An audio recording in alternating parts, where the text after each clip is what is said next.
Santon Plus Herbal Capsule. Ako po si Angelica. May bukol po ako sa tuhod, kaya hirap po talaga ako maglakad. Nag-take ako ng Santon Plus araw-araw at isang buwan lang. Palit ang bukol ko. Epektibo talaga ang Santon Plus Herbal Capsule. Santon Plus. Mabibili sa mga butika. Santon Plus Coffee Mix. Ako si Spyro, isa akong fitness coach. Kasali sa workout routine ko ang Santon Plus Coffee Mix. Gusto kong kombinasyon ng soya, malunggay at santon. Suwabe sa lalamunan. Santon Plus Coffee Mix. Kape na, gamot pa. Mabibili sa mga butika. Ayos lang, basta kasama.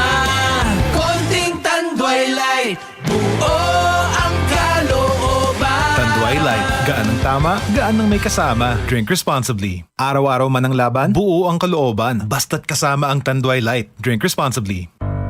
Tuhod, siko, baywang, aray! Pag laging pasan ang sakit sa kasukasuan, sign na yan ng arthritis o joint deterioration. Karaniwan kapag nagkakaedad na, kailangan ng tibay at ginhawang makakapitan. Kaya ng artrisin yan. May undenatured type 2 collagen at methylsulfonyl methane na maaaring makatulong protektahan ang kalusugan ng kasukasuan. Make the right move. Uminom ng Artrisin araw-araw. Mabibili ang Artrisin sa mga leading drugstores nationwide. Mahalagang paalala, ang Artrisin ay hindi gamot at hindi maaaring gamitin panggamot sa anumang uri ng sakit. DCXL 558.